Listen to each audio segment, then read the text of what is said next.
আজকে আমরা ফিজিক্সের কিছু ইকুয়েশন ডেরাইভ করব। তোমরা দেখো, আমরা জানি ভেলোসিটি ইকুয়াল টু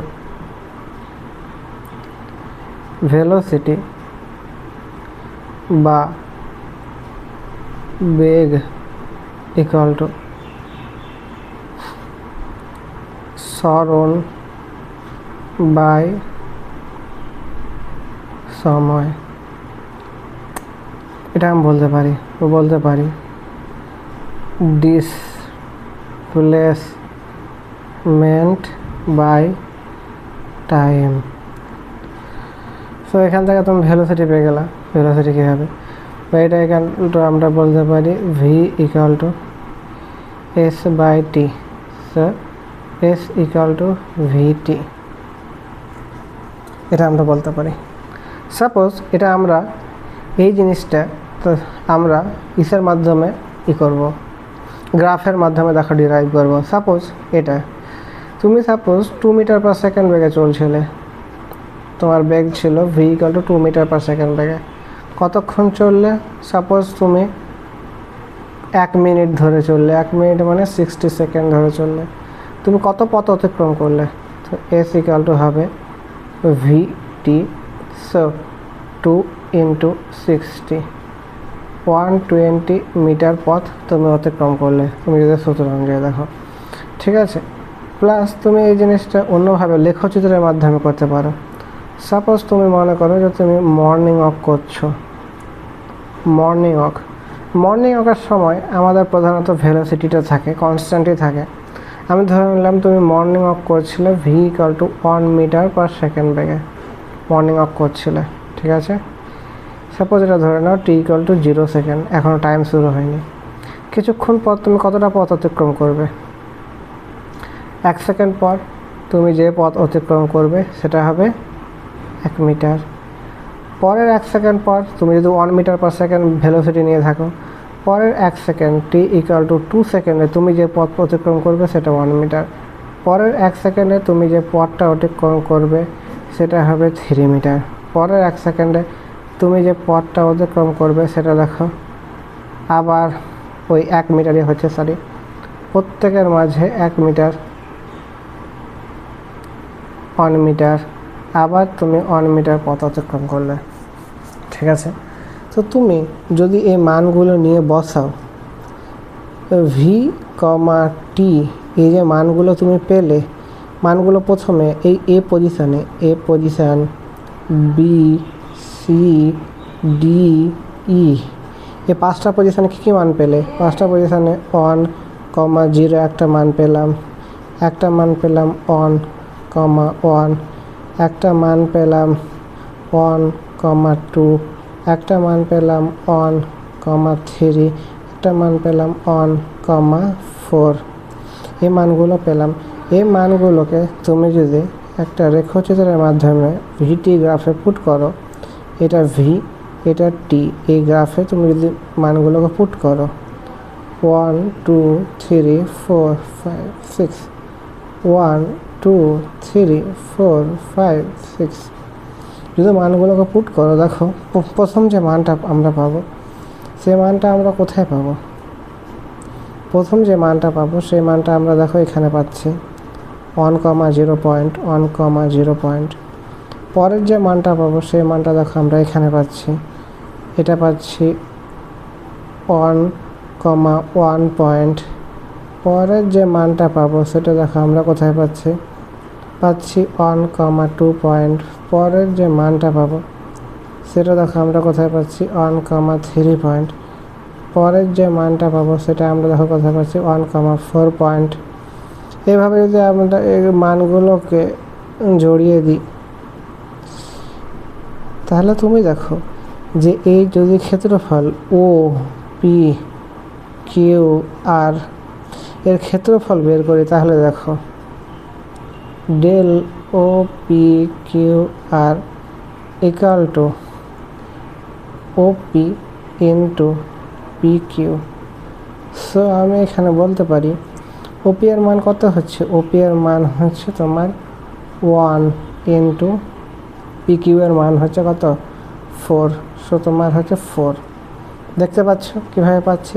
এই ওপি এর জায়গায় আমরা কী লিখতে পারি? ওপি এর জায়গায় দেখো আমরা যে মানটা পেয়েছি সেটা হচ্ছে ভি, অ্যাকচুয়ালি ভি দিয়ে গুণ করেছি তার জন্য ওটা পেয়েছি। আর actually OP T, OP equal to V, P Q equal to T, দেখো ভি টি। সো এই ওপি কিউ আর যে ক্ষেত্রফলটা সেটাকে আমরা কি বলতে পারি? ওপি কিউ আর এর যে ক্ষেত্রফলটা আমরা পাচ্ছি সেটাকে আমরা কি ওপি কিউ আর, ওপি কিউ আর এর যে ক্ষেত্রফল সেটাকে আমরা বলতে পারি তাহলে equal to S displacement, displacement. দেখো খুব সহজে আমরা গ্রাফের মাধ্যমে পেয়ে গেলাম এই জিনিসটা। তুমি যদি তাহলে দেখো তোমাদের বই যদি এরকম থাকে, এরকম যদি লেখচিত্র কিছু থাকে, এরকম পরে ভি আর এদিকে টি দেওয়া আছে, আর যদি সাপোজ এইরকম থাকে, তুমি কোনো সন্দেহ ছাড়াই এইখানকার যে ক্ষেত্রফলটা বেরোবে সেই ক্ষেত্রফলটাই হবে তোমার সরণ,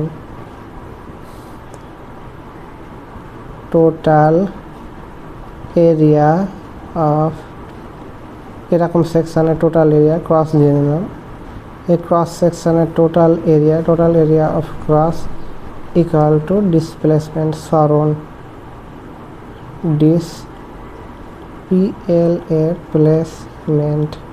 ডিসপ্লেসমেন্ট মিন্স সরণ। তোমরা দেখো ডিসপ্লেসমেন্ট আর ডিস্টেন্সেরই দেখেছো। তোমরাকে এবার আমি বলবো যে দেখো ডিসপ্লেসমেন্ট আর ডিস্টেন্স কি? ডিসপ্লেসমেন্ট আর ডিস্টেন্স, ডিসপ্লেসমেন্ট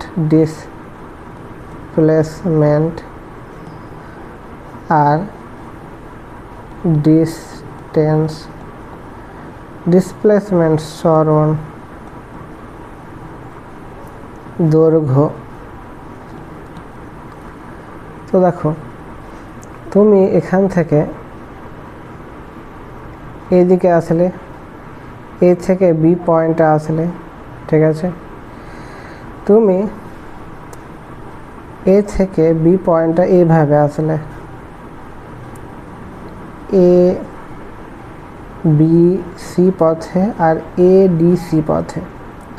তো এখানে তুমি যদি দেখো তাহলে যেটা সব থেকে শর্টকাট তোমার মনে হচ্ছে, ঠিক আছে, সেটা হচ্ছে তোমার ডিস্টেন্স। শর্টকাট এখানে এই দুটোর মধ্যে শর্টকাট কি মনে হচ্ছে?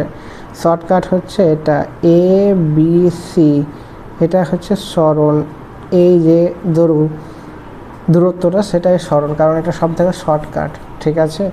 আর তুমি যদি দেখো এ ডি সি, এটা হচ্ছে তোমার দৈর্ঘ্য, যেটাকে বলছে ডিস্টেন্স। বুঝতে পারলে সরণ আর ডিস্টেন্সের মধ্যে? সাপোজ তুমি এখান থেকে এ থেকে বি এ গেলে, আবার তুমি বি থেকে সি এ আসলে, ঠিক আছে, এটা যদি ধরে নাও যে পি ডিস্টেন্স, এটা যদি ধরে নাও কিউ ডিস্টেন্স, তাহলে আমরা এখানে সরণ বলতে পারি। সরণ হচ্ছে যেটা সব থেকে কাছে হবে, তুমি কতটা সরণ করলে, সরণ কত এ থেকে সি, যেটা তোমার সব থেকে কাছে হবে, যেটা সব থেকে কম ডিস্টেন্স। তো এখানে দেখো এ সি সরণ। আর দৈর্ঘ্য যদি দেখি তো আমি বলতে পারি এ বি প্লাস বিসি। তো এসি ইকুয়াল টু হতে পারে পি মাইনাস কিউ, আর পি প্লাস কিউ হচ্ছে দৈর্ঘ্য। তাহলে কতটা ডিফারেন্স তুমি বুঝতে পারছো সরণ আর দৈর্ঘ্যের মধ্যে, ডিস্টেন্স আর ডিসপ্লেসমেন্টের মধ্যে কতটা সম্পর্ক আছে। সেই প্রবলেম তুমি যদি ধরে নাও তুমি মর্নিং ওয়াক করছিলে, তুমি সকালবেলায় মর্নিং ওয়াক করছিলে এই রাস্তা বরাবর, তুমি টি ইকুয়াল টু 0 সেকেন্ডে মর্নিং ওয়াক শুরু করেছো 1 মিটার পার সেকেন্ড বেগে। কিছুক্ষণ পরে টি ইকুয়াল টু 1 সেকেন্ডে তোমার বেগ একই থাকবে। তুমি কতটা পথ অতিক্রম করলে? তুমি 1 মিটার পথ অতিক্রম করলে। টি ইকুয়াল টু 2 সেকেন্ডে থেকে, টি ইকুয়াল টু 1 থেকে টি ইকুয়াল টু 2, তুমি কতটা পথ অতিক্রম করলে? 1 মিটার। তুমি আবার ধরো এখানে আসলে টি ইকুয়াল টু 3, তুমি আবার 1 মিটার পথ অতিক্রম করলে। টি ইকুয়াল টু 4, তুমি আবার 1 মিটার পথ অতিক্রম করলে। টি ইকুয়াল টু 5 তুমি আবার 1 মিটার পথ অতিক্রম করলে। এভাবে তুমি আস্তে আস্তে পথ অতিক্রম করছো। তুমি যদি এইভাবে পথ অতিক্রম করো, ঠিক আছে, তাহলে তুমি যদি এখানে দেখো এই পয়েন্টটাতে দেখো, প্লাস তুমি ওখান থেকে আবার তুমি এই দিকে আসছো, এখানে তুমি চলে আসছো, ঠিক আছে। টি ইকুয়াল টু 5, এই পয়েন্টটাকে আমি যদি নাম দিই, এই পয়েন্টটাকে নাম দিই এফ, এই পয়েন্টটাকে যদি আমি এফ নাম দিই, তুমি এফ পয়েন্টে পৌঁছে গিয়েছো, ঠিক আছে। তারপর তুমি এই দিকে চলা শুরু করলে, এটা কত হবে, টি ইকুয়াল টু আবার 6 সেকেন্ড হবে। টি ইকুয়াল টু 6 সেকেন্ডে তুমি আবার 1 মিটার, টি ইকুয়াল টু দেখো 7 সেকেন্ডে তুমি আবার 1 মিটার পাবে। তাহলে তুমি যদি এবার বেগ দেখো, ঠিক আছে, বেগ তো 1 মিটার পার সেকেন্ড বেগে, ঠিক আছে। তুমি যে ডিসপ্লেসমেন্টটা অতিক্রম করলে সেটা কত হবে, তুমি এবার দেখো, আমরা গ্রাফের মাধ্যমে ডিসপ্লেসমেন্টটা কত হচ্ছে। ডিসপ্লেসমেন্টে এটা যদি এ পয়েন্ট দাও, এটা যদি B point, C point, D point, E point, F point দাও, তাহলে ডিসপ্লেসমেন্টটা হবে এডি। ডিসপ্লেসমেন্টটা হবে তোমার এডি, আর ডিস্টেন্সটা হবে তোমার এএফ প্লাস ডিএফ। এখান থেকে এই ডিস্টেন্সটা আছে, প্লাস এখান থেকে এই ডিস্টেন্সটা আছে। তুমি এভাবে কভার করতে পারলে।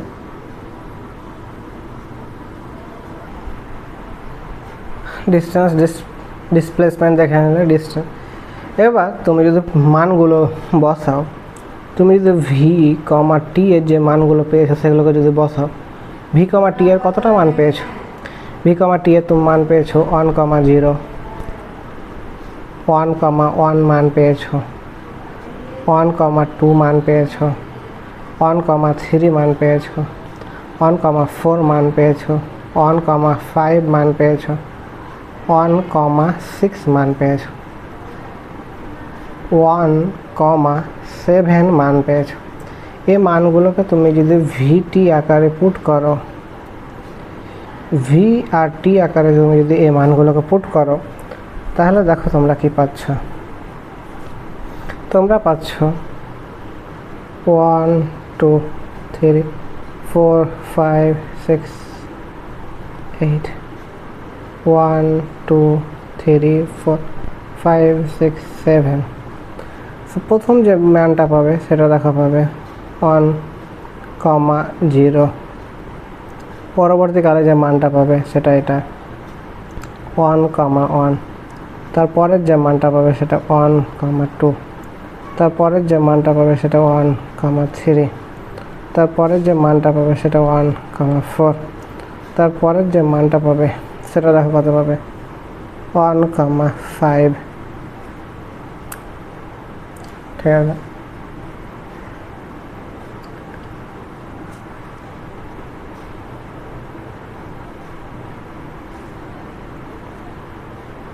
এবার তুমি দেখো এখানে কি হয়েছে। এখানে তুমি যদি দেখো তো দেখবে টাইম তো ইনক্রিজ হয়েছে, ঠিক আছে, কিন্তু ভেলোসিটি দেখো ডাইরেকশান কোথায় হয়েছে। ভেলোসিটি কিন্তু একটা কী রাশি, ভেক্টর রাশি। ভেক্টর রাশিতে যদি ডাইরেকশান চেঞ্জ হয়, ঠিক আছে, তো এখানে তো মান তুমি নিয়েছো 1, কিন্তু এক্স্যাক্টলি মানটা কী হবে, -1 হবে। তো 1,5 পর্যন্ত তুমি কি পজিটিভ ডাইরেকশানে যাচ্ছিলে, এবার কি তোমার ডাইরেকশান চেঞ্জ হয়ে গেছে। ডাইরেকশান তুমি যদি চেঞ্জ হয়ে যায় তাহলে তোমার দেখো ডাইরেক্ট 5 থেকে এই দিকে চলে আসবে, এটা -1,6। এই পয়েন্টটা যেটা পাবো সেটা হচ্ছে -1,7। তো তুমি যদি জিনিসগুলোকে অ্যাড করে নাও, ঠিক আছে, দেখো তুমি কি পাচ্ছ।